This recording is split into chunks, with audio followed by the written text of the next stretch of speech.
तुम्हें श्राप देते हैं, तुम दोनों दैत्य हो जाओ। दोनों चरणों में गिर गए। प्रभु हम तो अपने कर्तव्य को निभा रहे थे, आपने हमें अंदर जाने से क्यों रोका? जय और विजय सनत कुमार के चरणों में गिर गए। कहा तुमको अब दैत्य तो बनना पड़ेगा, 3 जन्म तक भूमि पर रहो पिशाच समान, अब आगे मत कीजिए ऋषियों का अपमान। आपको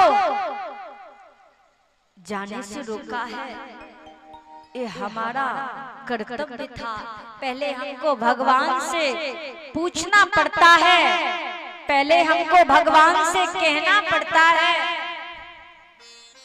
तब हम आपको अंदर जाने की अनुमति दें। एक बात को, दुनिया में सबसे रद्दी क्या है, फिर भी वो हमारे साथ होता है, हम उसको रोक नहीं सकते।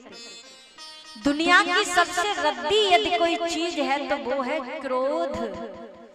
क्रोध से रद्दी चीज दुनिया में दूसरी पाई नहीं जाती, और वो जब आती है तो उसको हम रोक नहीं पाते। उसको एक चीज रोक सकती है, उसको केवल प्रेम रोक सकता है। क्रोध में श्राप तो दे दिया, लेकिन वैकुंठ में प्रवेश नहीं मिला। भगवान द्वार पर आ गए, भगवान द्वार पर आ गए, उसको वैकुंठ में प्रवेश नहीं मिला। जब उनको वैकुंठ में प्रवेश नहीं मिला तो यहाँ पर दर्शाया यह क्रोध का परिणाम था। बोलिए भक्तवत्सल भगवान की। इधर वही दोनों जय और विजय कौन बन करके आए? हिरण्याक्ष और हिरण्यकश्यप। हिरण्याक्ष ने देवताओं की नाक में दम कर रखा। भगवान ने कहा अब क्या किया जावे? ब्रह्मा जी ने आज भगवान की स्तुति गाई तो ब्रह्मा जी को छींक आई, उनकी नासा छिद्रा में से एक नन्हा सा बड़ा निकला। आहा, जो थोड़ी ही देर में विराट विशाल बन गया। बोली बारा भगवान की। जो भगवान के 24 अवतार बताए हैं उन्हीं में इन्हीं का नाम भी आता है। 24 अवतारों में इन्हीं का भी वर्णन आता है। 12 भगवान। एक समय की बात हिरण्याक्ष ने नारद जी को आकाश मार्ग में रोक लिया और इधर 12 भगवान तुरंत विशाल रूप लेकर के आज समुद्र में कूद जाते हैं। मनु महाराज ने कहा सृष्टि का सृजन करो। बोले करूं कहां से, पृथ्वी तो है ही नहीं, समुद्र में गई। ठीक है, भगवान आज समुद्र में गए। दूसरी बात हिरण्याक्ष ने नारद जी को पकड़ लिया। नारद जी कह रहे थे हरे कृष्ण कृष्ण कृष्ण हरे हरे, हरे राम राम राम हरे हरे, श्री कृष्ण गोविंद हरे मुरारे, हे नाथ नारायण वासुदेव। हिरण्याक्ष ने रास्ता रोक लिया। एक बात कहूं, प्राचीन भारत में एक साधारण मानव भी उड़ लेते थे, इतना तेज विज्ञान था। अमित भैया, इतना तेज विज्ञान था कि साधारण मानव भी उड़ लेता था।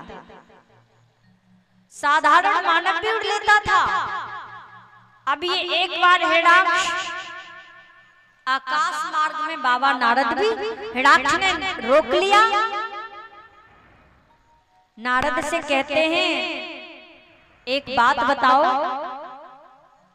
आपको हमसे लड़ना पड़ेगा, आप हमसे लड़िएगा, लड़ोगे?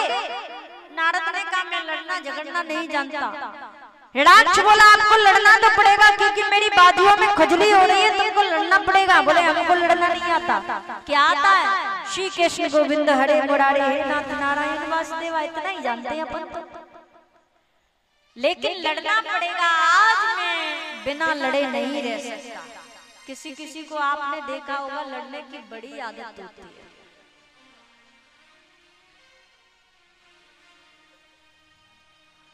किसी किसी को लड़ने की बहुत अच्छी आदत होती है और बढ़िया प्रैक्टिकल भी जानता है वो।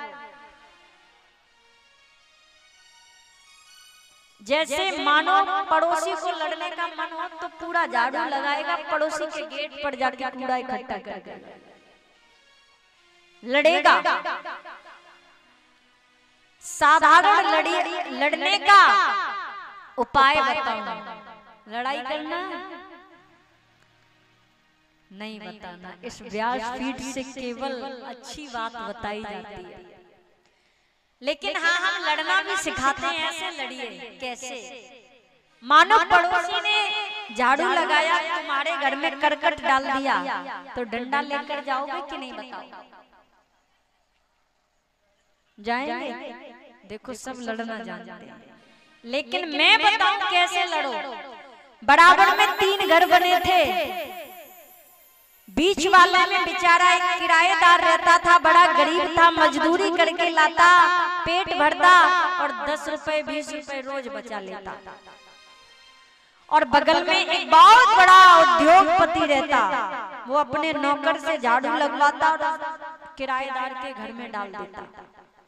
किराएदार ने सोचा मैं तो शरीर से भी बहुत कमजोर हूँ, पैसे से भी बहुत कमजोर हूँ, अकेला हूँ, इतने लड़ने वाले भी नहीं, लेकिन ये रोज मेरे घर में करकट फेंकता है, कैसे लड़ा जाए इससे? बढ़िया उपाय करता है। एक फल वाले के पास गया, एक डलिया भर के संतरे लाया, एक डलिया भर के अनानास लाया, एक डलिया भर के अनार लाया, एक डलिया भर के यानी कि बढ़िया बढ़िया फल लाया, आम लाया, कीवी लाया, सब कुछ फल लाया और उसके गेट के सामने ले जाके रख दी, जो रोज कूड़ा फेंकता। आवाज लगाई, बेल बजाई, अंदर से मालिक का नौकर आया निकल के, बोला मालिक साहब को बाहर भेजिए। मालिक ने सोचा मैं कूड़ा फेंकता हूँ तो लड़ने आया। सो मालिक आया, डंडा भी लाया, राइफल भी लाया, दोनों लाया। हाँ कहिए क्या है? बोले महाराज ये आप लोग के लिए मैं फल लाया हूँ, आप अपने सब जनों में वितरण करके आप भी पाइएगा।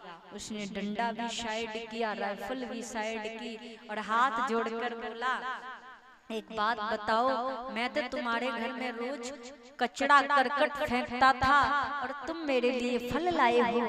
तो उस व्यक्ति ने कहा सुनो, तुम्हारे पास कचरा था तो तुम मुझे कचरा देते थे रोज व्यवहार में, और मेरे पास ठाकुर जी ने इतना सब कुछ दिया है, मैं तुम्हारे लिए ये लाया हूँ। उस दिन से पड़ोसी ने करकट नहीं फेंका। किसी से लड़ना है? कल ये पंक्ति शायद मैंने बोली थी, मारना है तो मारिए एहसान से, एहसान से मारा हुआ तुम्हारे सामने सिर उठाता नहीं, और जान से मत मारिए क्योंकि जान का मारा हुआ कभी वापस आता नहीं। किसी को मारना है तो एहसान से मारिए, जो तुम्हारा नौकर बन करके जिए ऐसे मारिए, भक्ति से मारिए, भाव से मारिएगा। धनहार भगीरथ रानी की सुंदर बात